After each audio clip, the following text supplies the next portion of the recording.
Questions? Questions, anybody?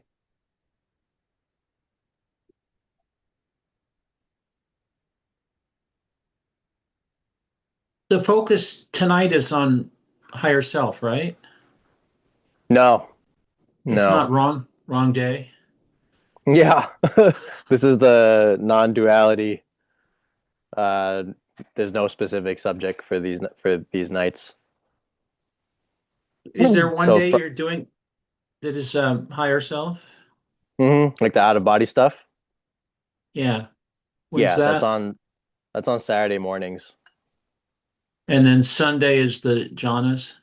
Yeah. Okay, cool. Yeah, exactly.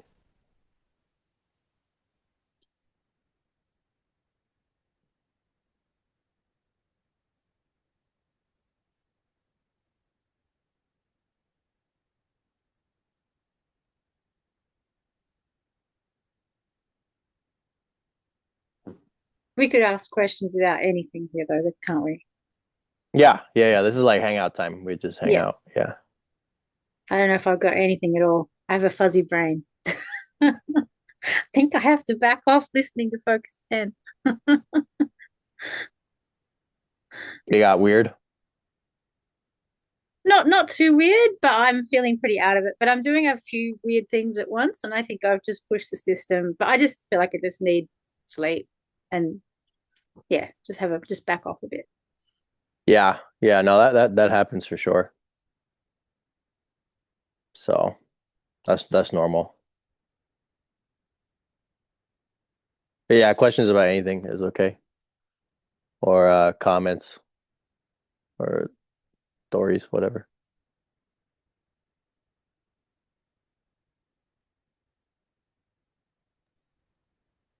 If no one else has anything, um, I so in the Discord I asked about um like is entering into OBEs like from a point of surrender rather than a disciplined practice a thing, and you said yeah it's called not trying, and I wasn't sure if that was like a real answer or sarcasm or like so can you speak more about that as an approach, like just like yeah. Yeah, yes. Good question also. So it takes some discipline to develop the fundamental abilities, like to become lucid in a dream or, to watch hypnagogia, for example. In the sense that you need enough consistency to do it frequently. Um, and often you find the breakthrough or success happening when you stop trying, right? Or when you stop trying so hard or when you stop trying at all. There's often uh, there's often an opening or a breakthrough, but there usually is required a certain development of capacity before that point is reached. So you've already had OBEs, right? But for some people, they need to they need to develop the foundational work like energy work, reality checks. So I'll give you an example. There was a student in the cohort. She's an engineer. So when she puts her mind on something, it's just like that's the only thing that she sees. So she just did reality checks like all day, one day. And then that night she had her first lucid dream. So that's an example of application of right effort producing the desired result. And in the inverse, complete abdication of effort, just like totally not trying, also tends to work. It depends on the person and the situation.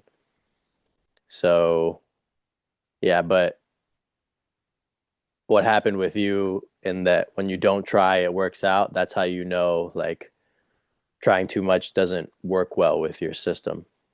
It's not something that is suitable for you. In my case, I'm able to do both. Yeah. Like if I really, really try, for sure, something will happen. Also, if I just kind of like have it running in the background, there's still some uh, likelihood of success. It's just that, at least in my case, when it comes to OBE, the frequency of success in my case is often related to how much of my attention I'm putting on it. But that's just me, right? So it could be completely different for you.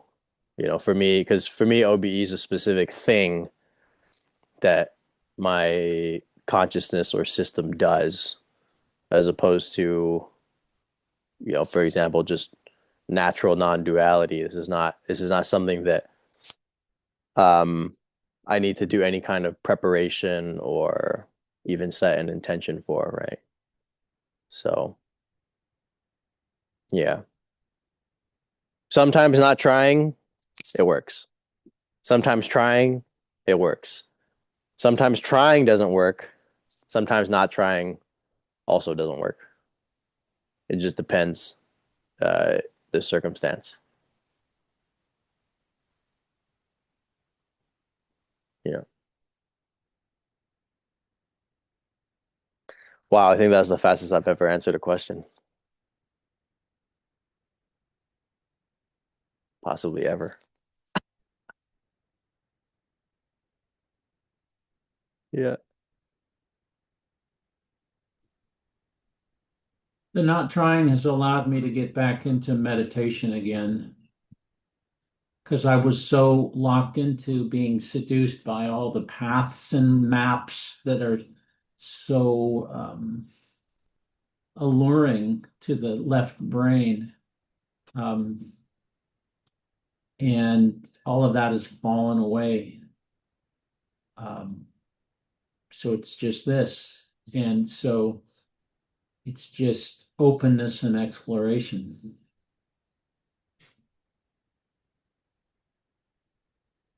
Yep, exactly.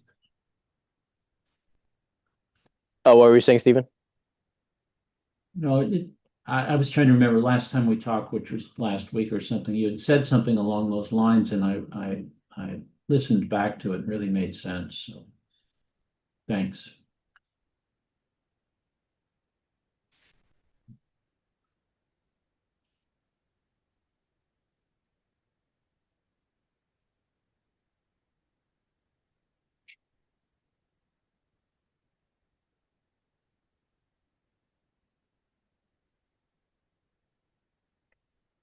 Okay. Would you say there's any kind of structural hierarchy with higher self guidance? Like everyone has that in place, or guides, or a system of otherworldly entities. I'm just throwing that stuff out there, not that I'm specifically believing in what my phrase is saying, but just wonder if there's a common template of of of factors that exist in that, and exploration that can be done. Oh yeah, yeah, absolutely. The model is often um, talked about in terms of bodies. So the physical body being one, the subtle physical body, which some traditions call the etheric body. So that's like the energetic substructure.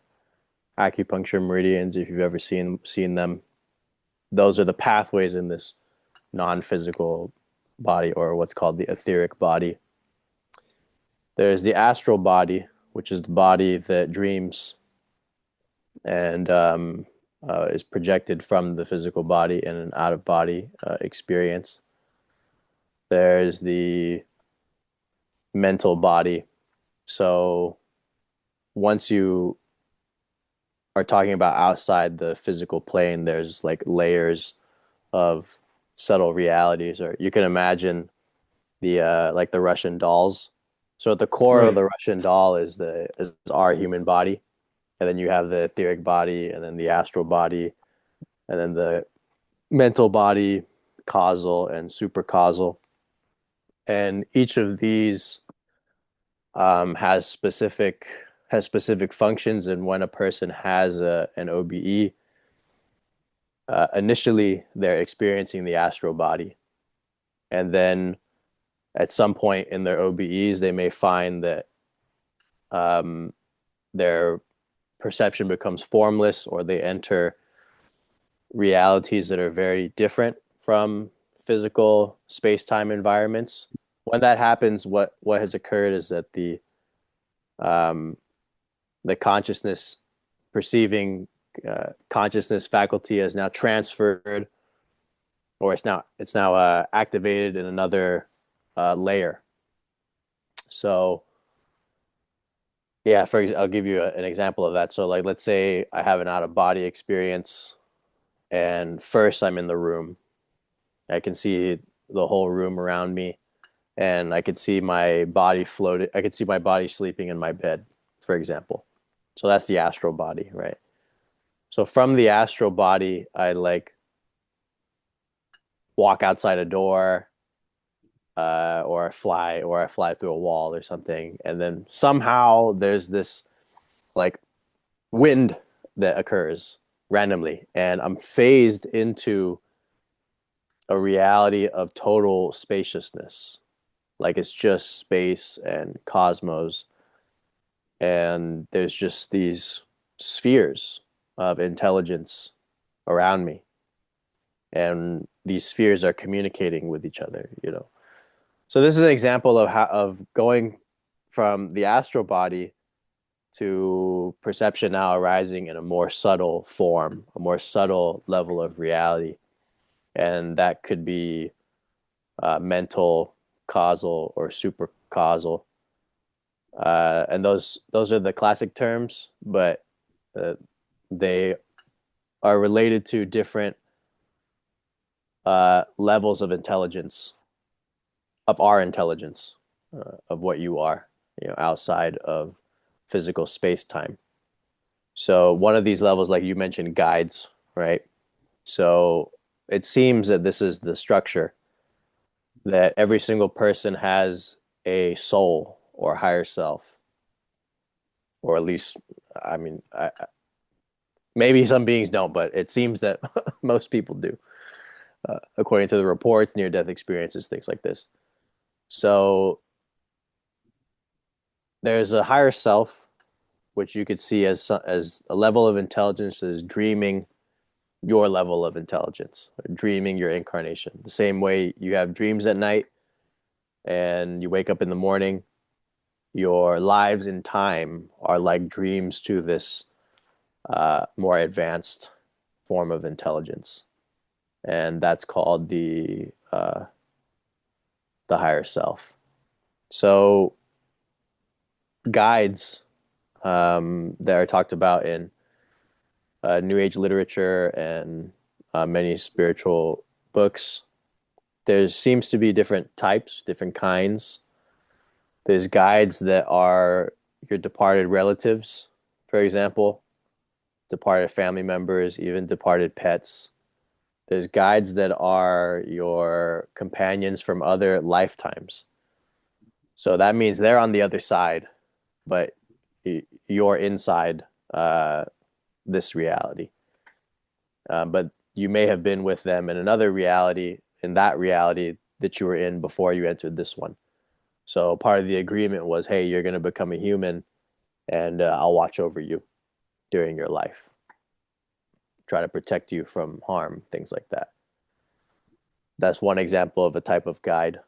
Another example, which is the primary example, and I would say the most pertinent example, which is that there are your guides, which are other versions of you, which have graduated or have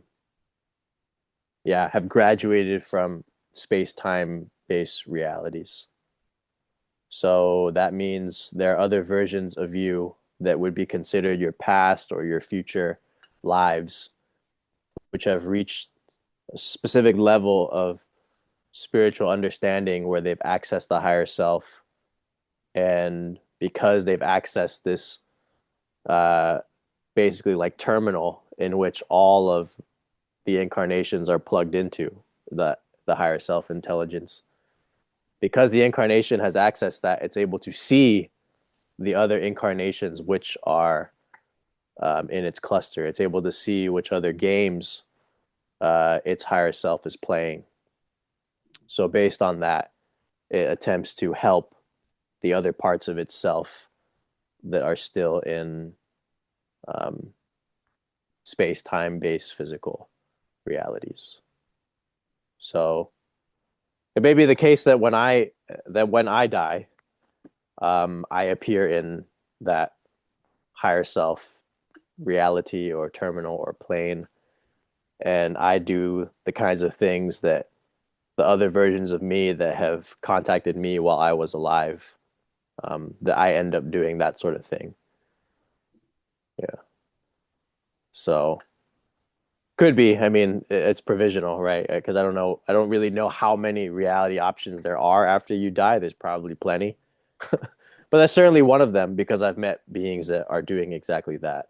I've met, and by other aspects of myself, I don't mean like other beings, other versions of myself that look like me. I mean just completely different incarnations or just a completely different life that has like bridged that veil or that gap across space time. Yeah, and it's possible because there is this like basically central sun that is your soul or your higher self that is the core of all of your past, present, and future incarnations. So that's like the I would say more so immediately accessible layer of the superstructure. And briefly, when you get past that, it seems that the higher self is being dreamed by a larger intelligence that is dreaming the entirety of like souls in an entire galaxy. And in my specific talk, Dreams of the Ancient One, that's what that particular talk was about. It was about that level of being. So a being that is dreaming, you know, infinite numbers of lives simultaneously. And from my understanding, it seems there's one, or but who knows how many layers or iterations of this there actually is. But if I was to put a number on it, I've only gone like 4 layers up or 4 layers down into the dream.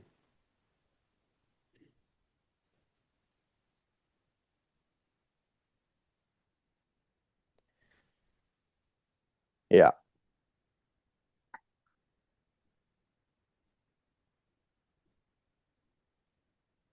Thanks for all that. You're welcome. Well, Yeah. to be explored, within me. Oh, to be explored within you, that was a specific question for you? Like No, your no, no. I meant I love hearing your explanations and your journeys, and it's ah, my job to take it within me to mm, validate that and not just have it be someone else's experience, but you know, within me. yeah, yeah, exactly. Yeah, so it's like Bob Monroe's quote, you are more than your physical body. How much more is the question? So the word me, um, this intelligence that, as Peter put it, seems to interpret or interprets what seems to appear. That intelligence manifests as the intelligence in this layer, what we're calling the me here. But the me or that apprehending intelligence is a spectrum. It's like this Russian doll, and at each level of subtlety is an increase in level of complexity. So the functions and the capacities that the higher self has, for example, are they're just vast and inconceivable to my physical space-time brain. Yeah, it's like Ryan knows how to play a single screen video game, decently. Like I've done that. But how to play, 10,000 games to like serve all beings, this kind of thing. It's not something those are mechanics of reality that are yet to be understood, at least in my case. What I've heard is that a lot of this is revealed on the other side for many people. Um, I've heard this not just from near-death experience reports, but also from texts of teachers that were not particularly famous. They're not too famous. Mark Griffin was one of them that I mentioned. Another guy's William Beaudry, and both of them not particularly known. But they said that some of these things are obscured um, from people deliberately. Like it was part, yeah, like in my case, it was part of the program for all of this to be a factor in, my particular unfolding, right? Like, but for other people, it may not be a factor, or it may not be a part of the program. I'm not saying that's the case for you, but in other instances, um, like for example, I think in my case, if I there was a change in the emphasis on out of body experiences and lucid dreaming to non-duality. And that shift happened in the first, I would say, like 3 years of my practice. Had that shift not happened, this conversation would not be occurring, right? I never would have had the shifts that I had, and be in this room talking with you about non-duality and awakening and all of this. So it's to explain that um, your predispositions and your interests are written. They're destined. You didn't choose to be interested in non-duality. You didn't choose to have this enlightenment drive, right? And what specific aspects of awakening or reality that drive is going to be directed at is, from my understanding, something that is not determined at the physical level and was not determined um, during the incarnation, but actually before it. So, yeah, that's why I said for whatever the outcome is for anybody, um, don't feel bad about it, because do your best, but how much you want something, or how deeply you want something, or the fact that you want something at all is beyond us. How much we consistently apply ourselves to that want, sure, that's within our locus of intention and will. But how much you want a thing, that's a mystery as far as we're concerned at this level. Yeah.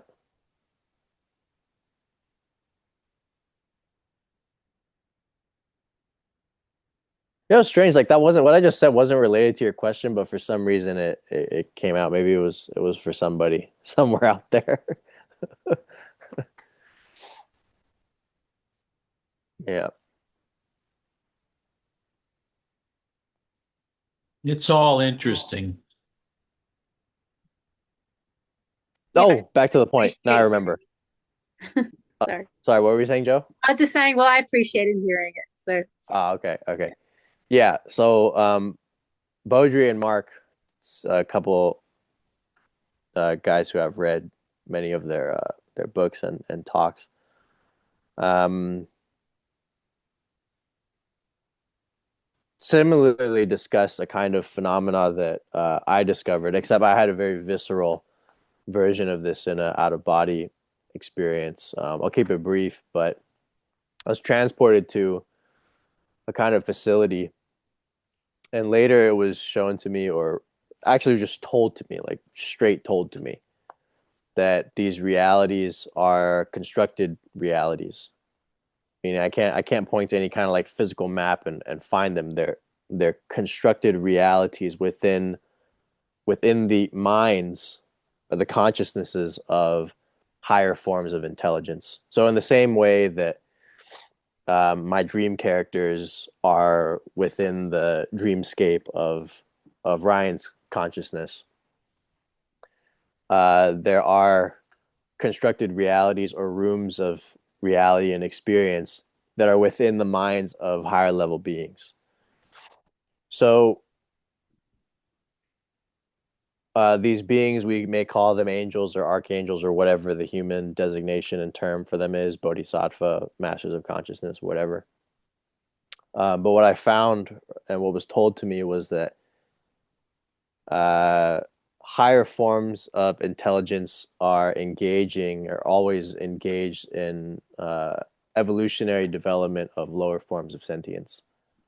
So human consciousness is essentially, I experienced a room in which people's astral bodies were being trained in meditation and spiritual arts like lucid dreaming and energy work. So I appear in this room, and there's like 3 people over here doing energy work. There's 8 people over there doing meditation. There's 12 people over there doing yoga, for example. Some people were even doing psychokinesis, so they're like moving things with their minds, and yeah, and so this non-human presence said, "You're the only one that's going to remember anything that's happening here." And I was like, "What?" I was like, "What is this?" And he's like, "Yeah, these are all people that are sleeping." I said, "Sleeping?" He's like, "Yeah." And then it said what I just explained about the higher levels of sentience engaging in evolutionary development of lower ones. And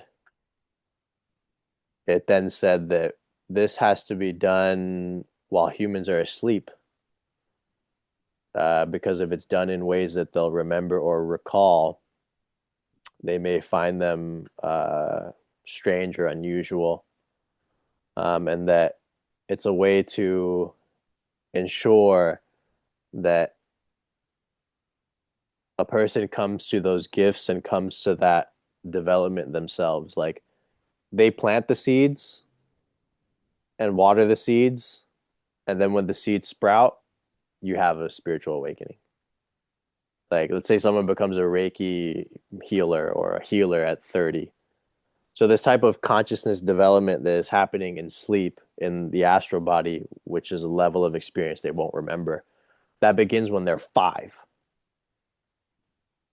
Periodically, there's this training. There's things that are happening on the other side, and they can't remember it because if they remember it, then it disrupts their unfolding in space time. It would make it impossible for them to, or make it more difficult for them to be a human or a regular person if they're remembering these nighttime excursions and experiences, right? So they may get blips here and there of things that they remember from these higher states, but for the most part, it's like a regular life. Then bang, 30 happens, some weird situation happens, a parent passes away, they go through a divorce. I don't know, it could be anything. They start to wonder, is there actually more to this life? They begin to look into these subjects. 6 months later, they're having a spiritual awakening. They get into Reiki, and for some reason, it just clicks so well. Oh, I don't know why I'm so drawn to this. I don't know why I feel so aligned doing this. It's because on higher planes of existence, this development was happening all along. When you're sitting with the teacher and you're in satsang, or you're reading these books, or you're having these insights, like you're just experiencing the sliver of your consciousness that's localized in this present moment, in this particular room of experience. Like this little piece of the me that's here. You're not seeing what uh what else is happening on the spectrum of consciousness, or what has happened on the spectrum of consciousness, what has happened in levels of you that are on the other side.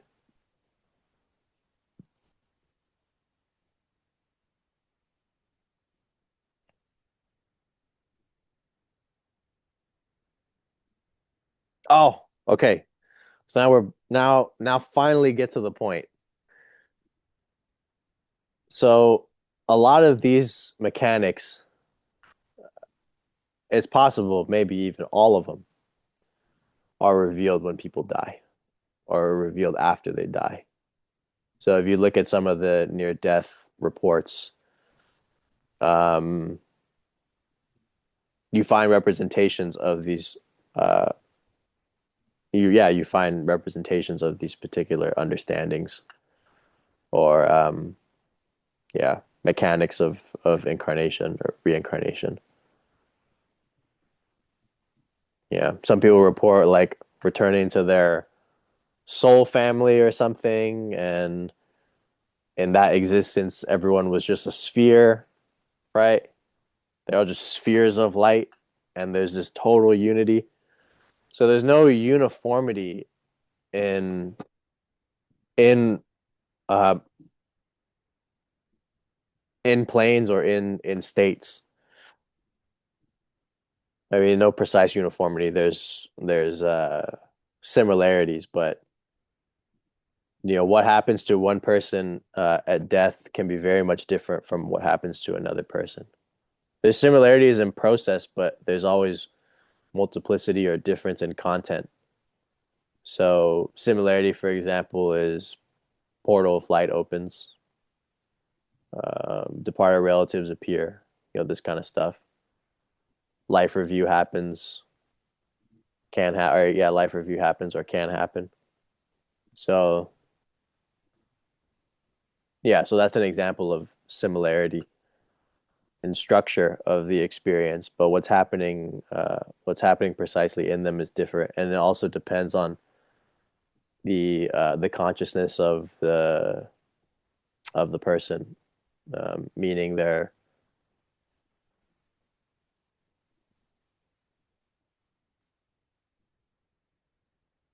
So a way to put this, for example, is if you've been on Earth so many times, or you've had so many lives here, you've developed something called what Bob Monroe used to call escape velocity.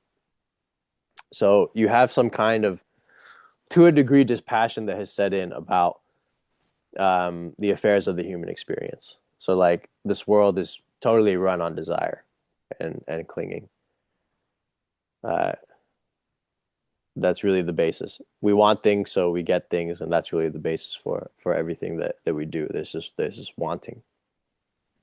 Um, at some point, that addiction or that obsession with human experience begins to wane. And as it begins to wane, the soul essentially begins to awaken within the incarnation. You develop escape velocity. So that means you start to have an awakening out of space-time, solely space-time orientations. And to the degree to which that occurs is to the degree which we designate a person as being, evolved in consciousness, if we want to put it that way.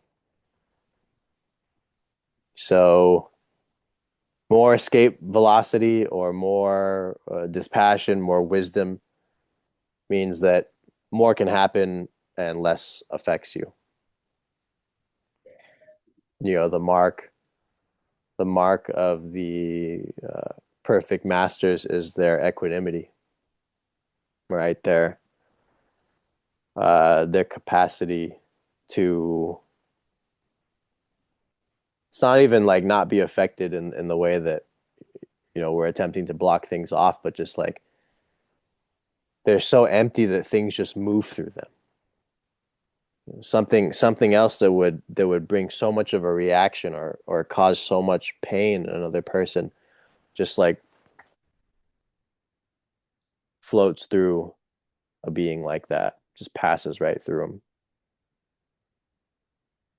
That's why they're called empty, right? Yeah. So a lot of this is revealed on the other side from what I've read.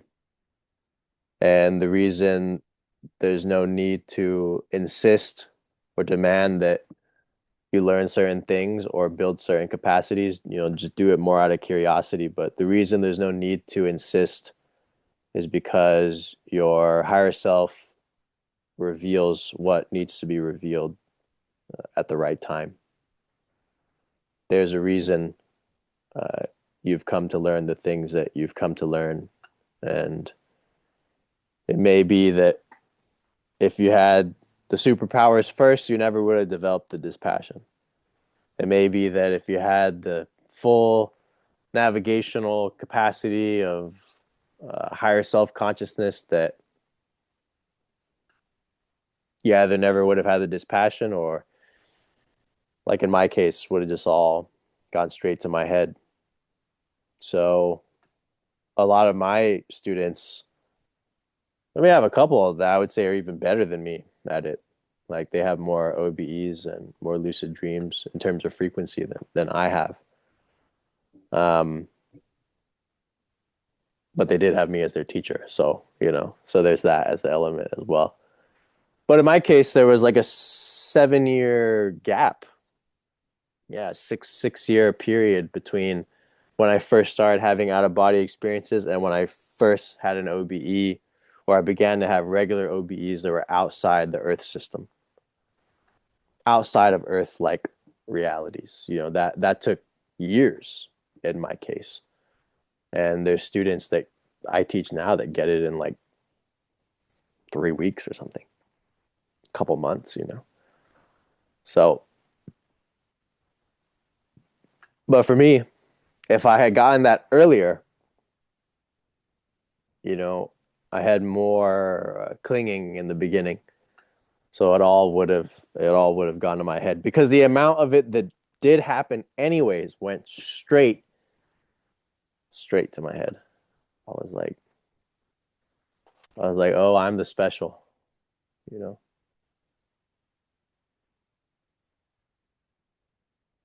Sorry, I don't.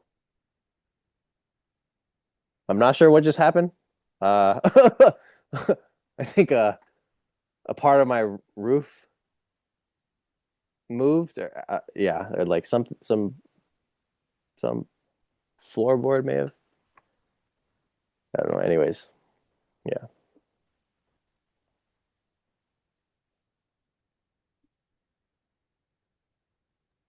Your ceiling's not going to cave in, is it? That would be awful. Yeah, that's what I thought at first second. I was like, uh, is that about to fall to the ground? Ryan, Yeah. you're sharing too much wisdom. Oh, the They matrix can't is allow it. collapsing. Yeah, the agent Smiths are like, dude, you need to stop. So, Ryan, did you actually see your ceiling move? I can't tell.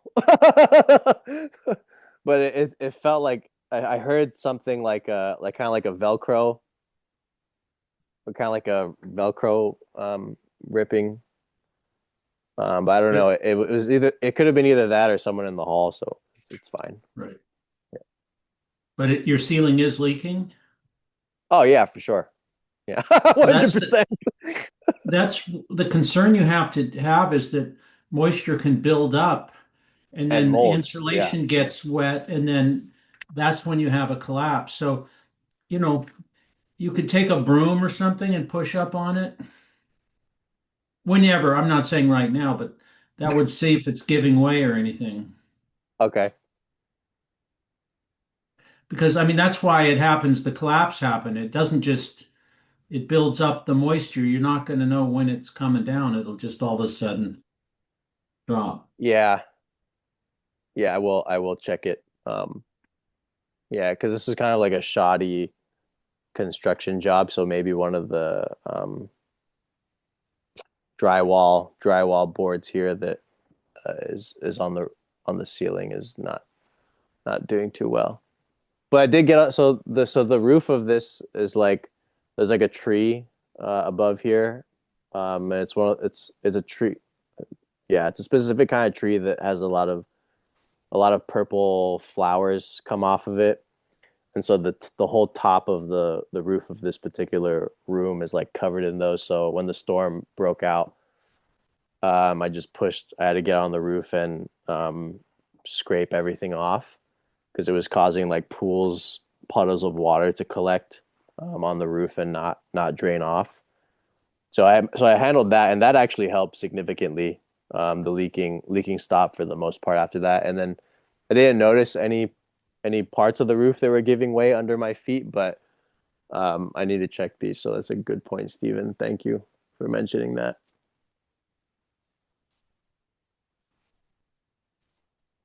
Yeah.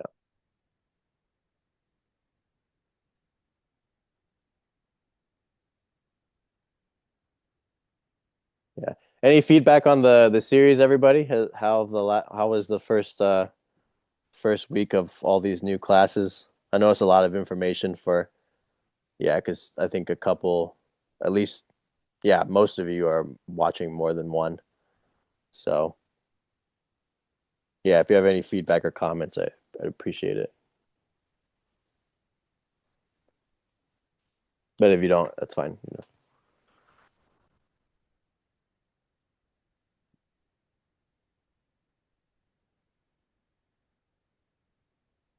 John, is that your kid or your daughter?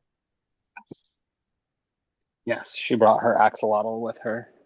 Oh, nice. What's that?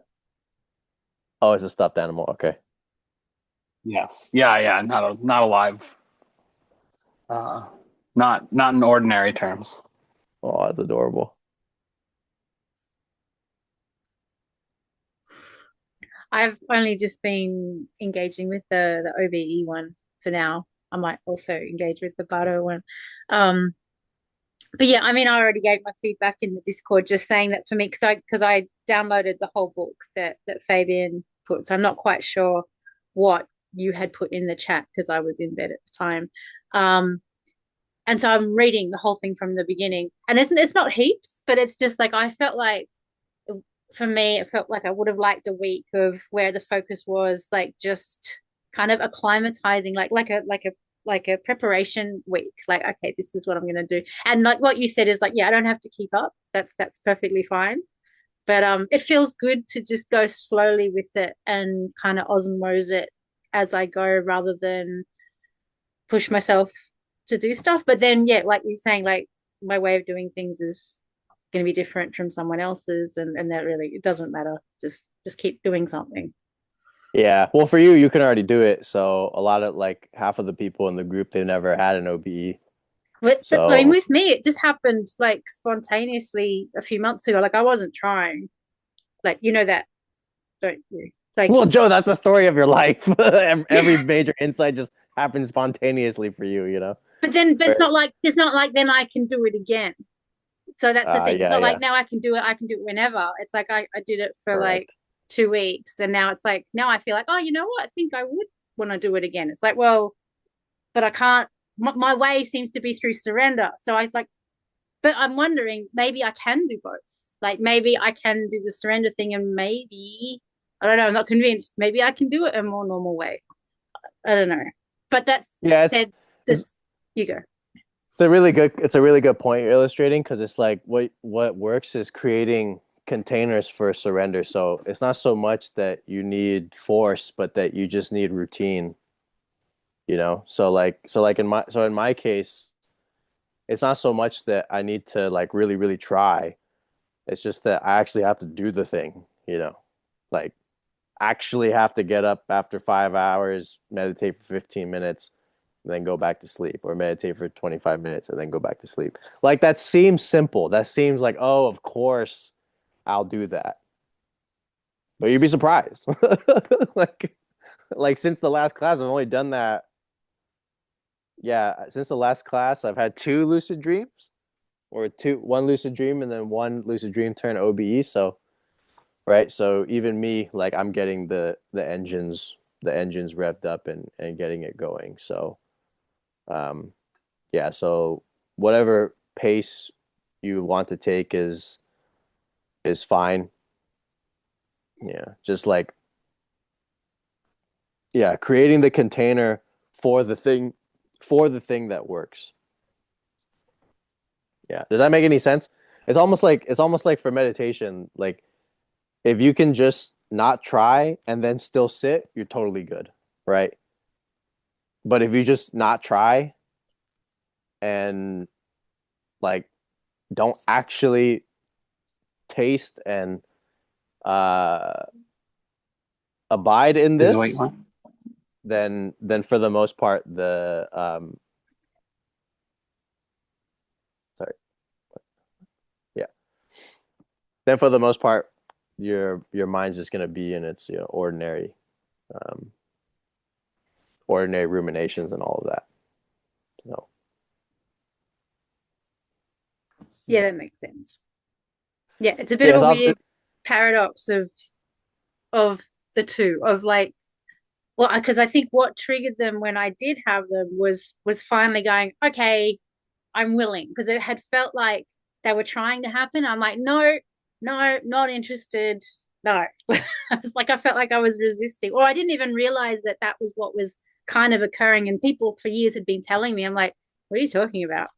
It's that's just these right, weird because you noises get in the my you head get the that I don't intracranial want to be sounds. there. Like, Yeah, sorry, yeah, that's right. You've always had the intracranial sounds for that years. for years. Yeah. Yeah. Yeah, yeah, Thought, is it a yeah. tumor? What is that? Why do I hear weird, strange noise? Yeah, but and other stuff. And then eventually, I just said to the universe, "Okay, I'm willing." And that's all I said. And then I don't know. Then something popped up on YouTube about OBEs, and I listened to it, and that's where I heard about focusing on the hypnagogic imagery. And then I heard the noises at night, and then I saw the images. Oh, I suppose I'll look at it.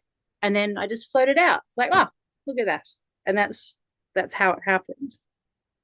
That is literally how simple it is. But it's amazing. Um, it's amazing that you're able to like capture it that succinctly. But yeah, it's really that. It's like that, those very steps. But in your case, you had the benefit of intracranial sounds being natural. So a lot of people have, um, for example, sleep paralysis.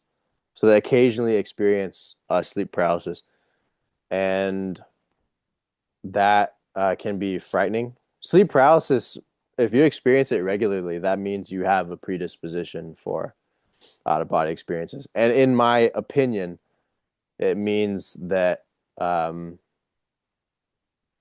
other side is attempting to get you to pay attention. Yeah, I The higher used to have self.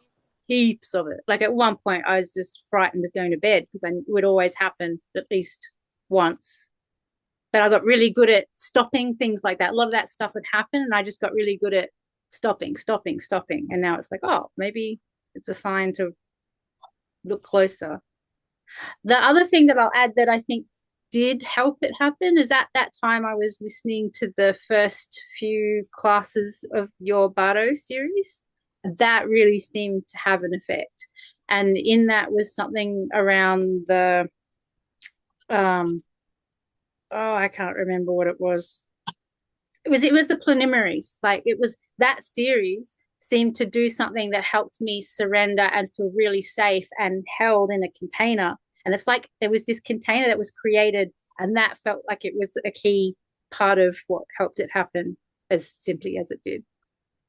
Yeah. And that could be a Yeah. missing aspect to now. Now it's like, well, now that I'd like to do it again, but I can't, what's missing? And that could be part of it.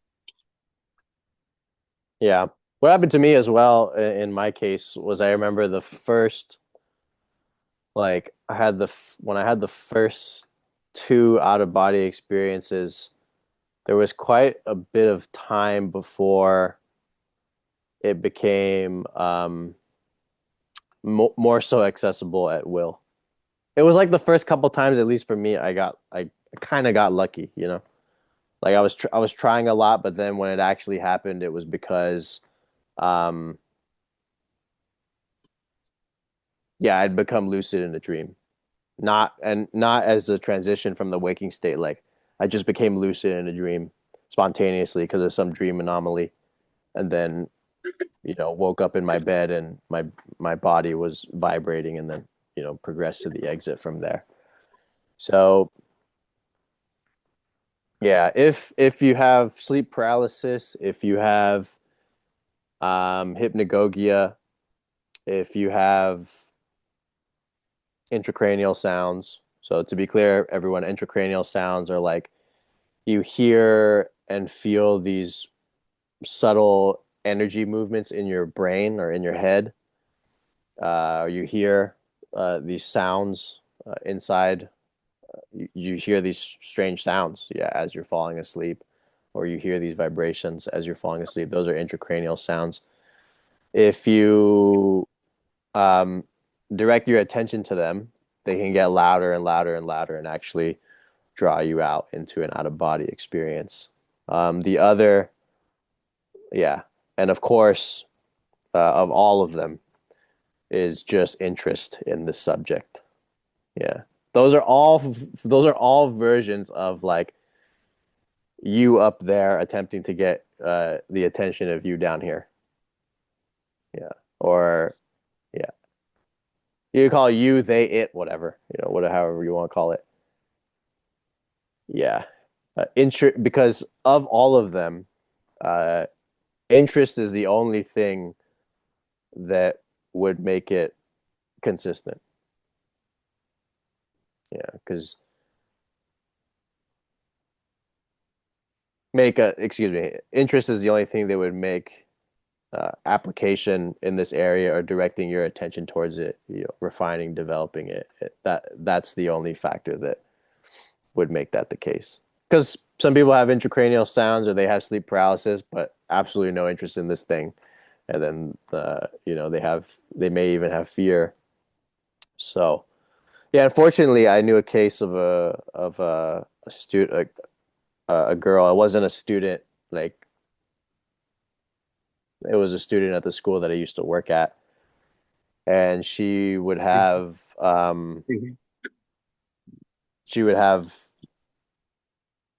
uh, involuntary lots of sleep paralysis, lots of sleep paralysis.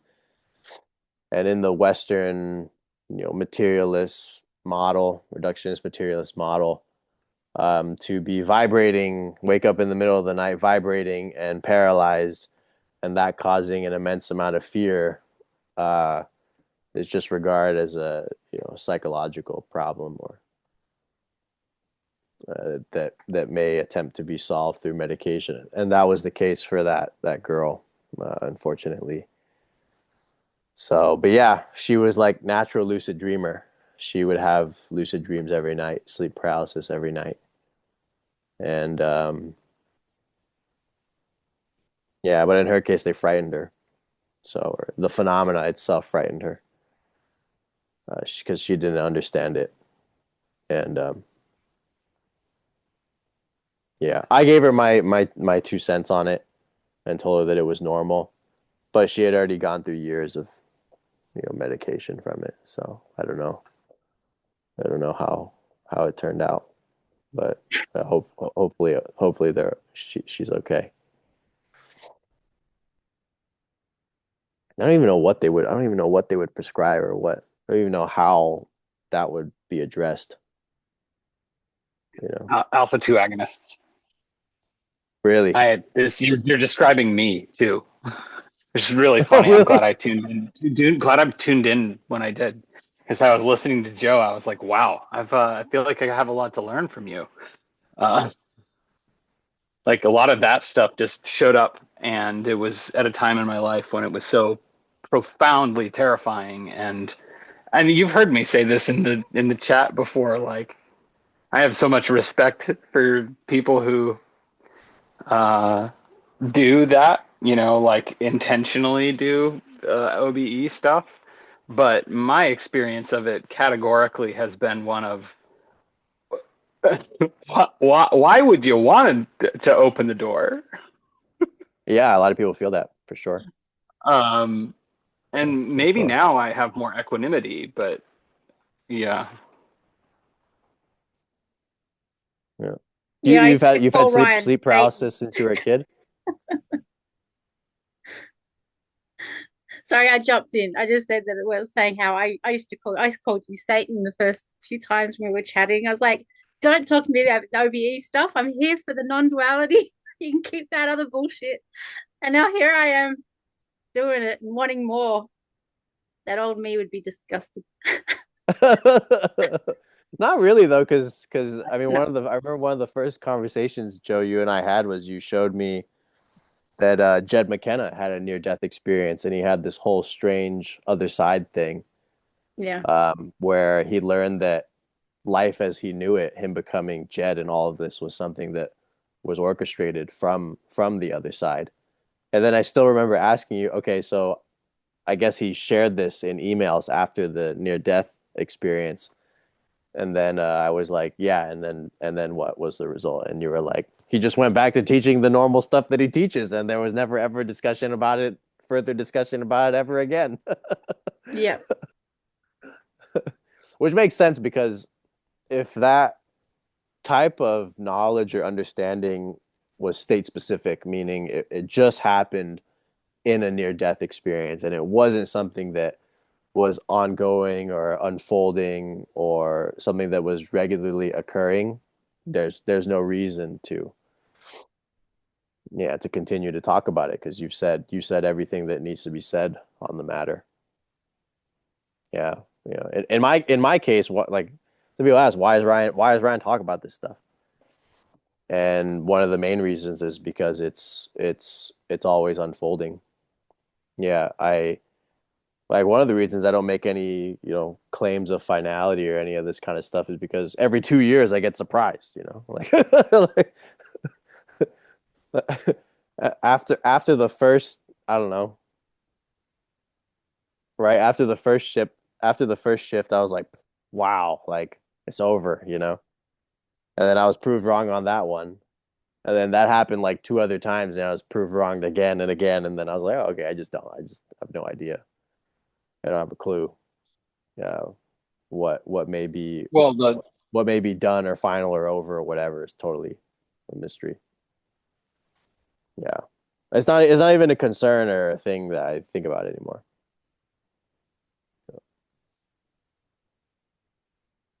Yeah, I think the finality thing ends up being not something that's escapable in this incarnation, like as a not as a temptation, but just as like a form, right? I mean, if you're in a world of dualities, like that's just going to present itself. But I mean, I guess in one way you can see it as, guys, the finality's already always been here. Yeah, yeah. I mean And that's what nullifies the finality, so the what's whole next? finality thing. Yeah, because in my understanding or my view of it is like how can we even discuss finality if there's not anything here that actually undergoes some kind of final gate or some kind of final transformation. Like finality only applies if we're talking in terms of something that began and there's no discernibility of anything that began. So the whole Yeah, question of beginnings and endings is just destroyed. and to that on that note, something hit me like a couple of months ago. It's usually when I'm like caught up in some like fear about the political world or something like that, and it's like, oh my god, all these people are trying to control and blah blah blah. And then eventually what will happen is like some insight will drop. And this one was wild. It was just this recognition, like, we fucked up the idea of reincarnation when we thought about it linearly. Like, we think about it like you're playing like Super Mario Brothers, you know, and you die, and then like you know, ta-da, new Mario. But it's like actually another way to view it. If you take out linear time, or rather, I guess if you know, look at linear time all at once, is that you're playing all of the lives of Mario at once. Yeah, which is exactly what I've said in higher self yoga.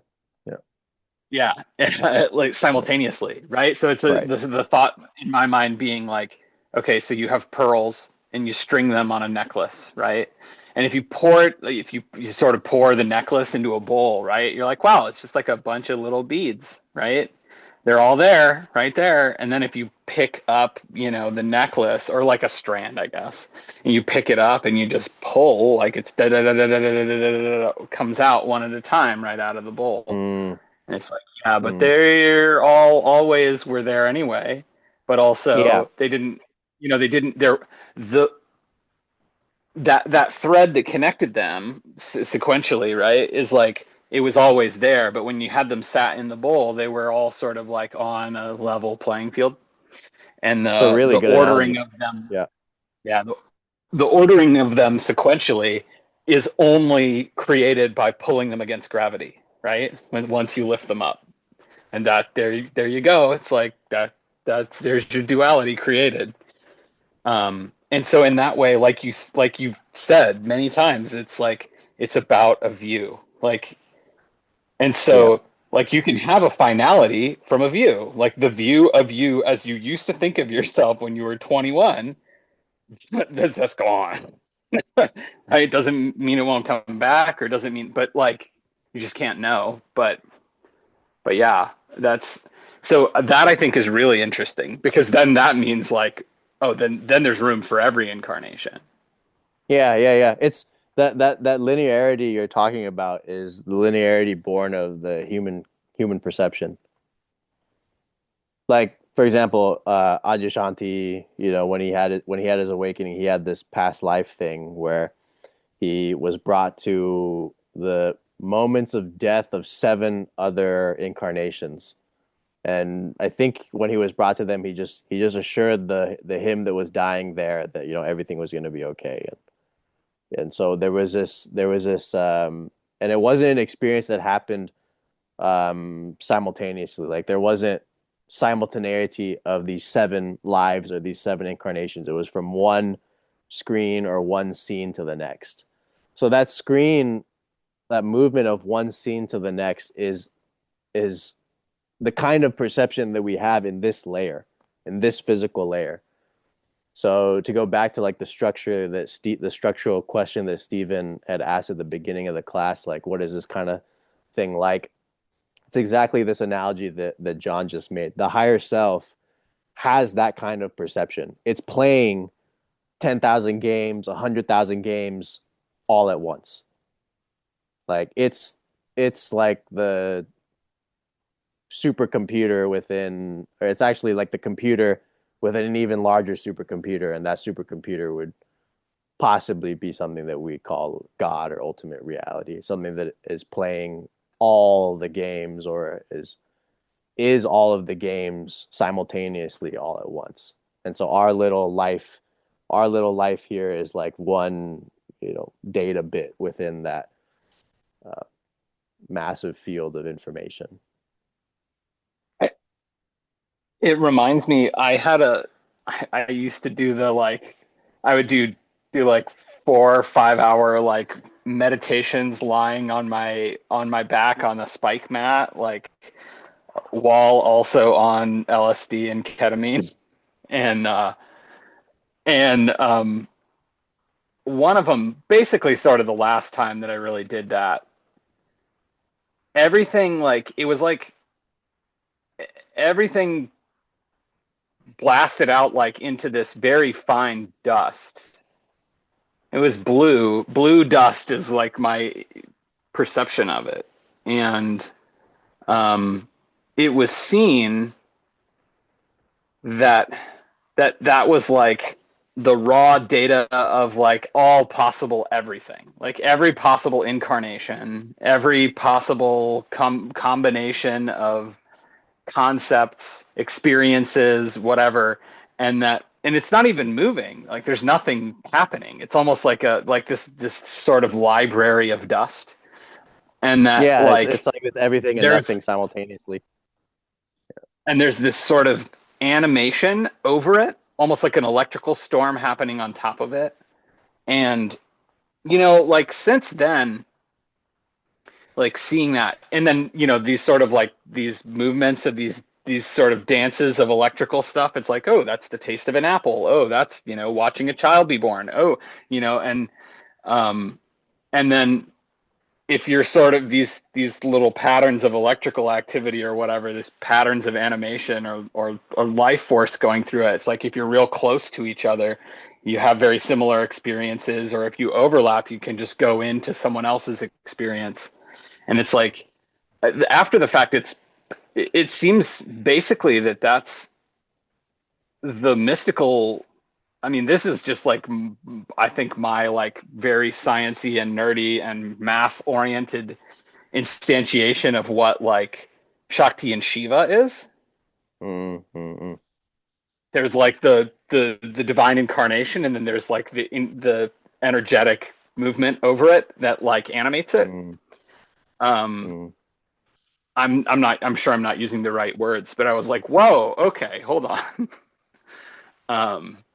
But yeah, or platonic ideals, right? Like there's some platonic space that possible instantiations of things come through, and they just happen to come through in a way that in our world looks like this.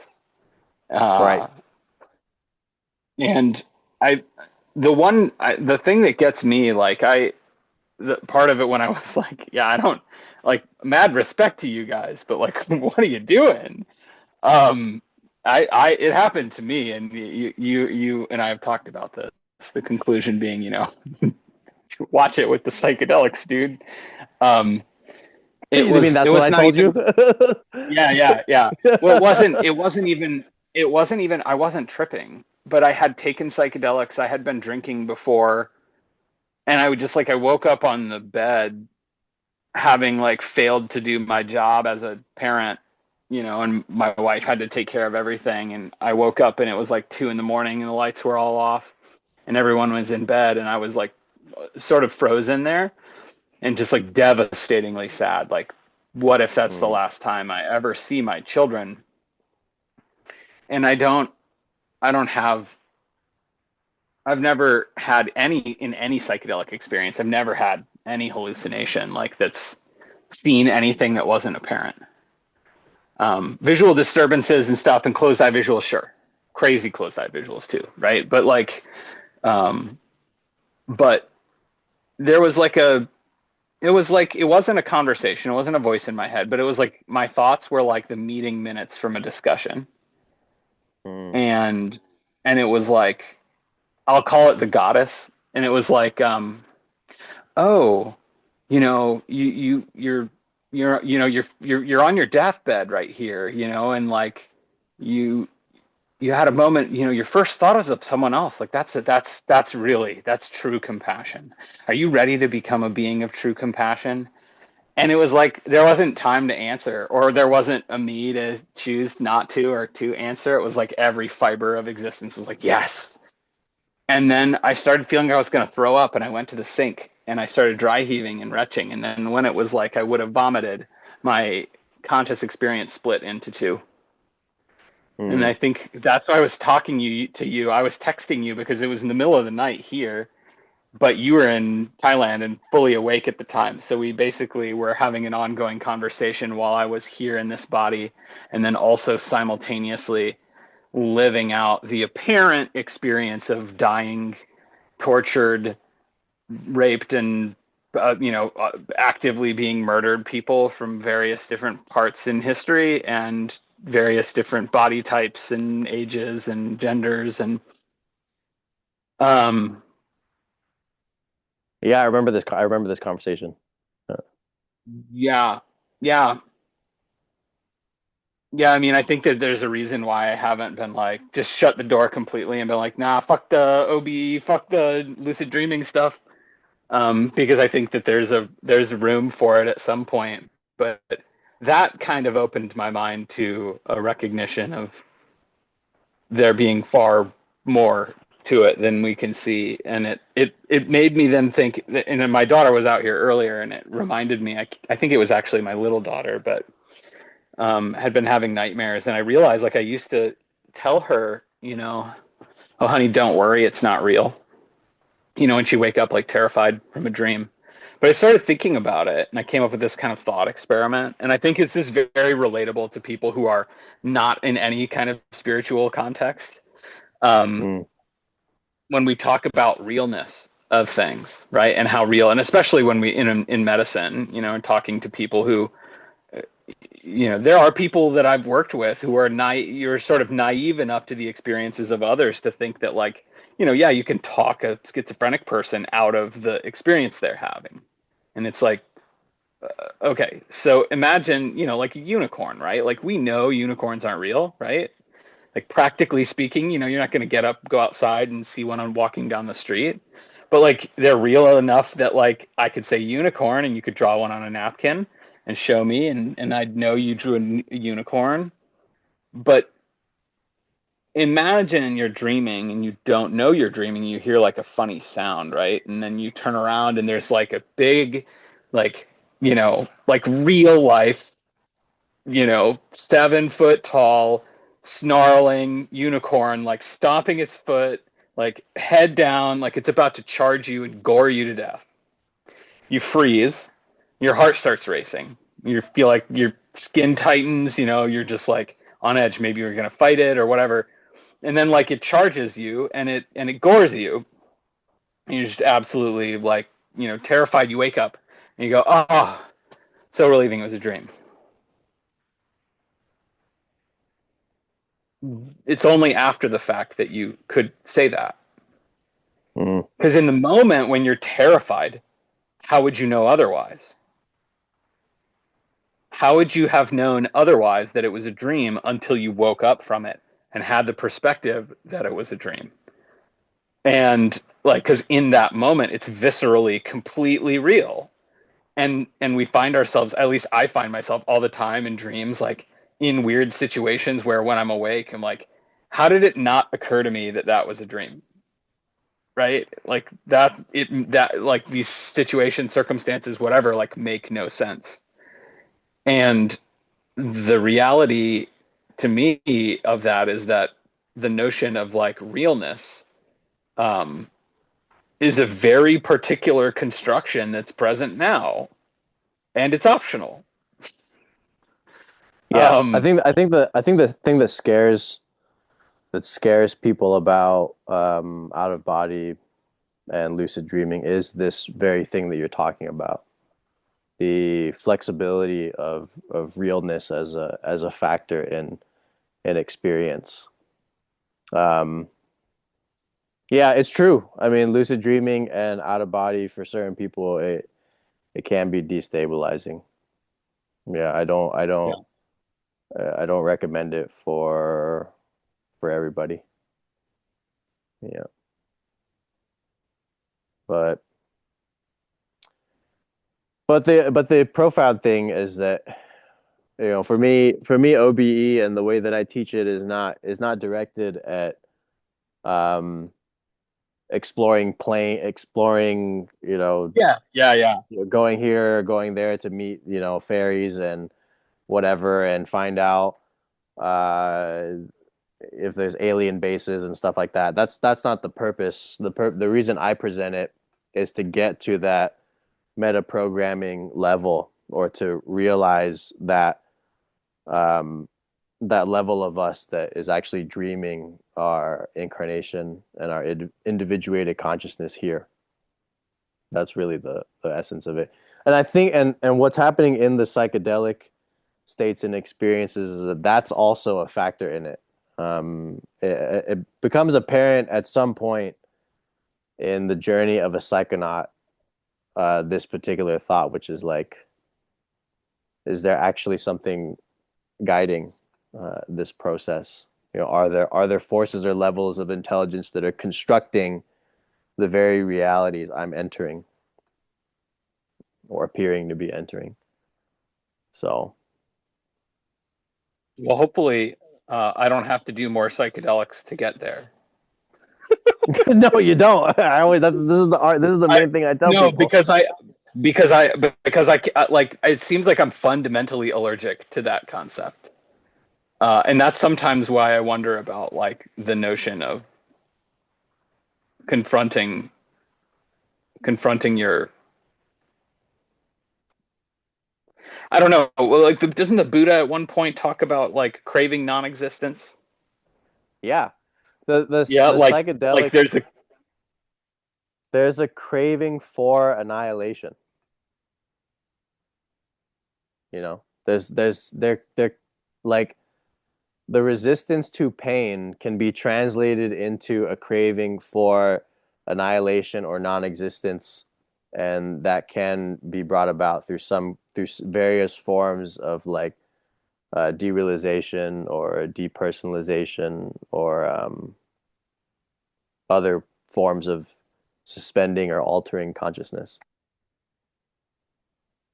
Yeah.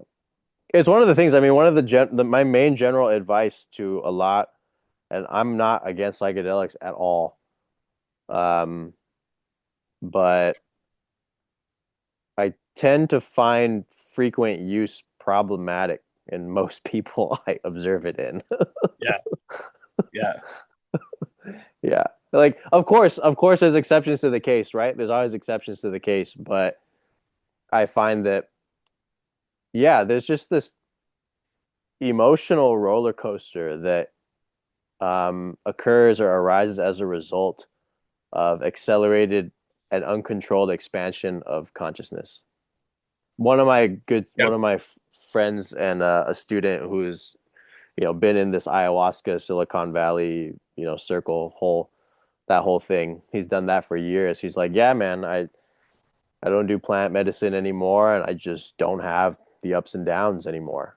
Like that, that wisdom and experience, it comes at a price, and it has a toll on the body.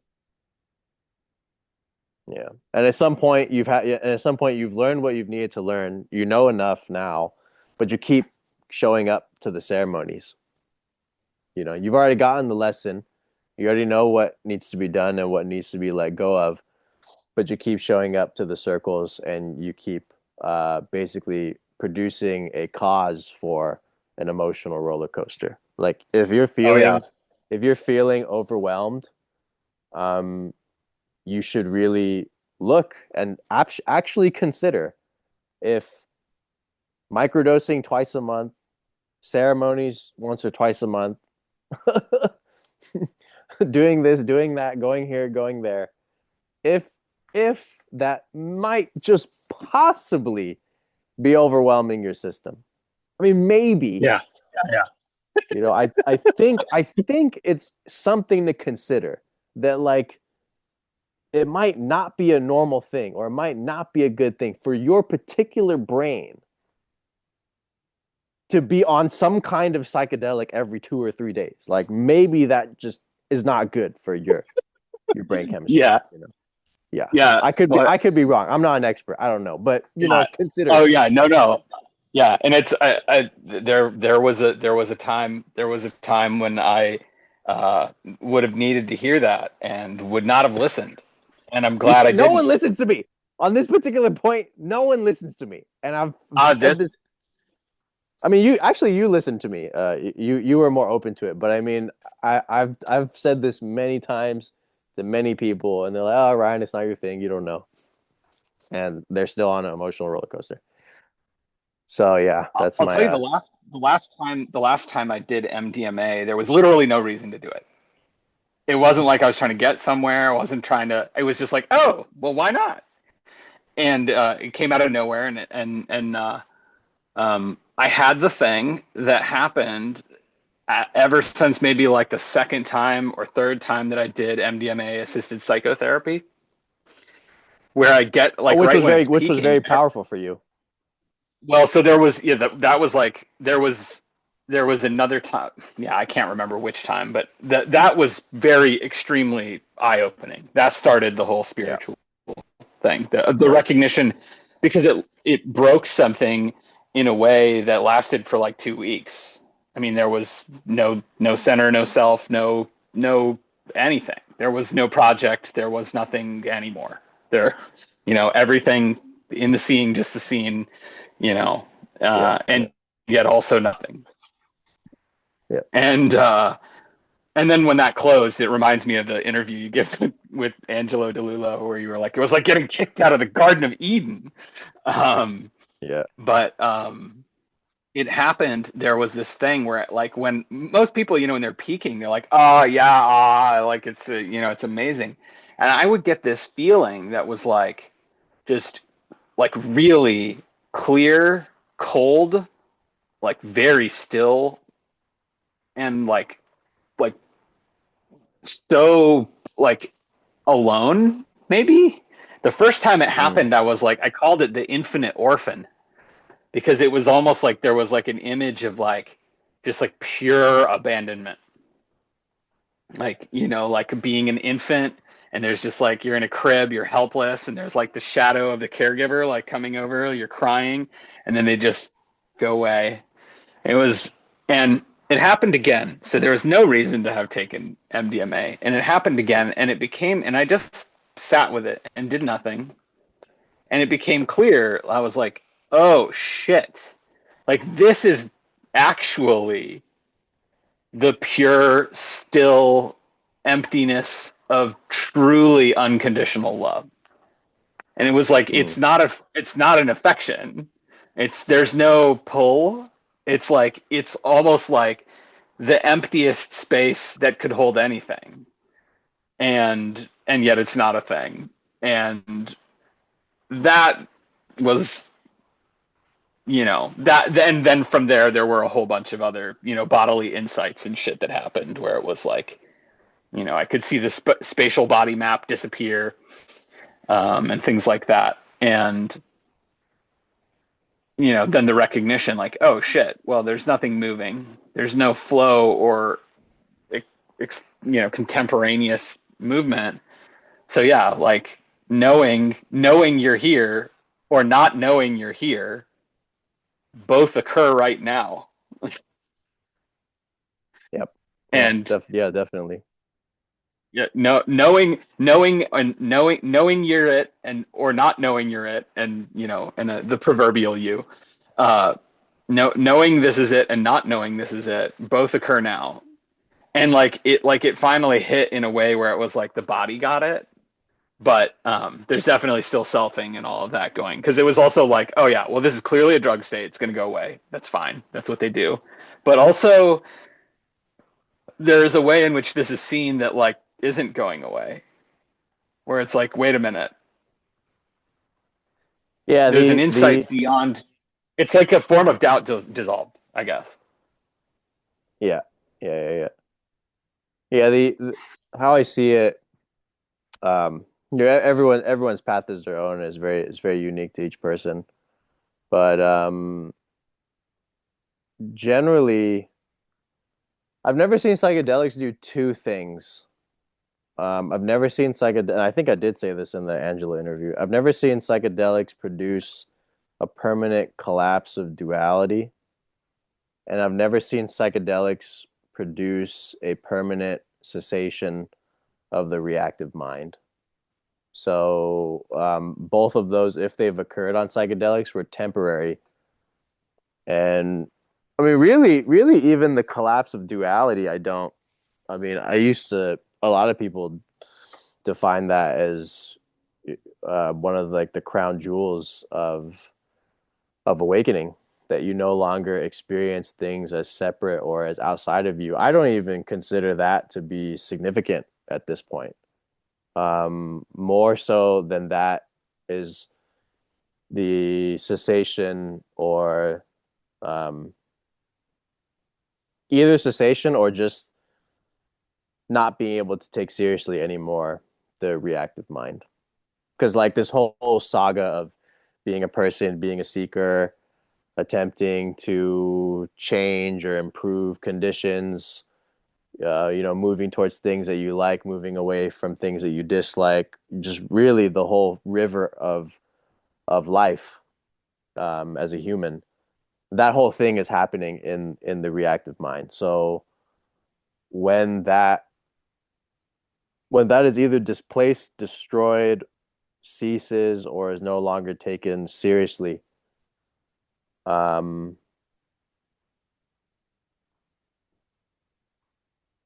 free. Yeah, You're I don't free. know which one, what to call it. I mean, he sounds like when he describes it on Guru Viking, Michael Taft had stream entry while on an acid trip. Because he certainly describes a massive permanent perceptual shift. Yeah. Um, Yeah, definitely. but again, like, yeah, so that's not too, yeah, like, I also think that there's a reason Did he say it was for, permanent? yeah, it sounds like it.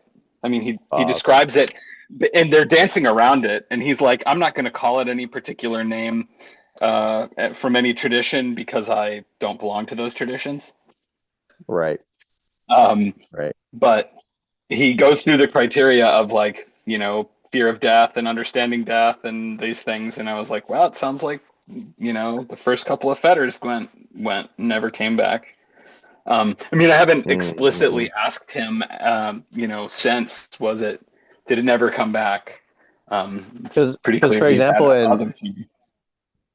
in Shinzen Young's case, like his kind of, I don't know if he defines it as stream entry, but his particular shift into awakening was, I remember him sharing this story where he was sitting and then like the locus of perception being on his just being on his body shifted to the entirety of the room.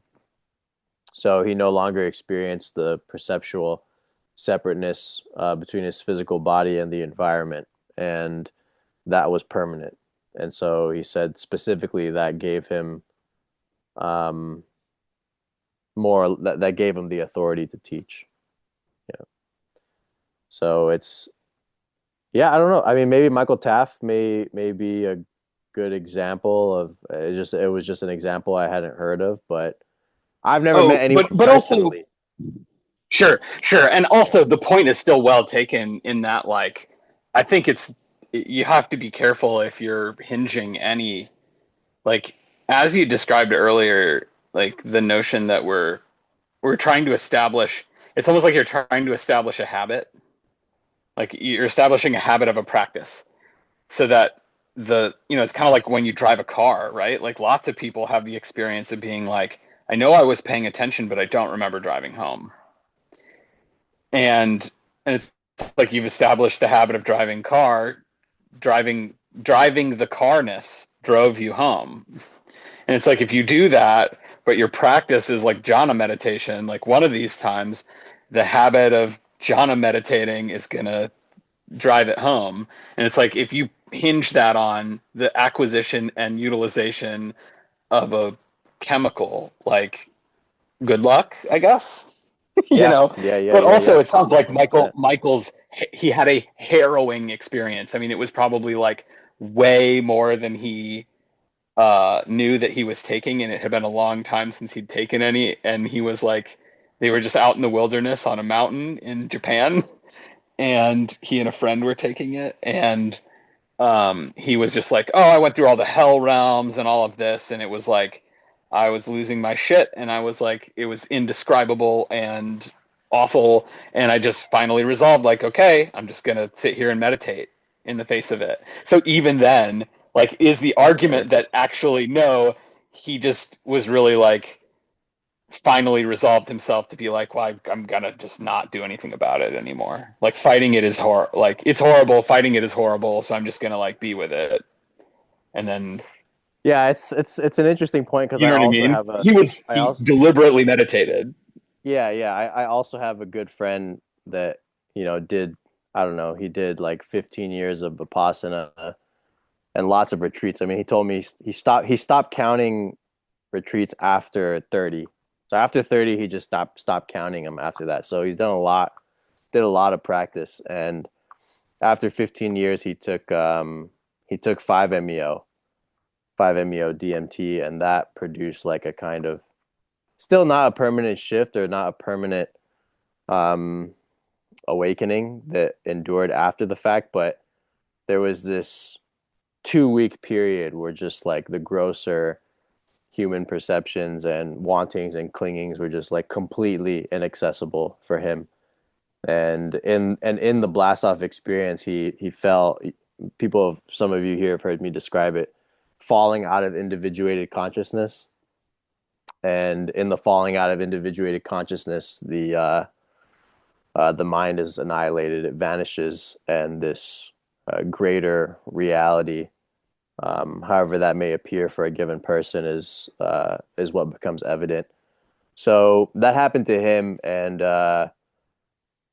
yeah, he never saw life or spirituality or anything ever the same again. Like his whole life was reduced to a dream, like dream body, dream wife, dream kids, dream job, dream house, and yeah, lasted about a month, and yeah, so probably likely in his case, I wouldn't be surprised if it's something he stabilizes as he gets closer to death. Depends on how much work he wants to put into it. But yeah. All right, everyone. This was great, but I have to go now. So yeah, tomorrow 9 a.m. for the Bardos, and then OBE Saturdays and Jhanas Sundays. So yeah. Well, Thank thank you. you. Thank you, Joe, and thank you, John, for your thoughts and comments. I appreciate it. See you tomorrow. All right. See you, everybody. Bye. He's See you, John. Bye, Joe. Bye, Kathy. Bye, James.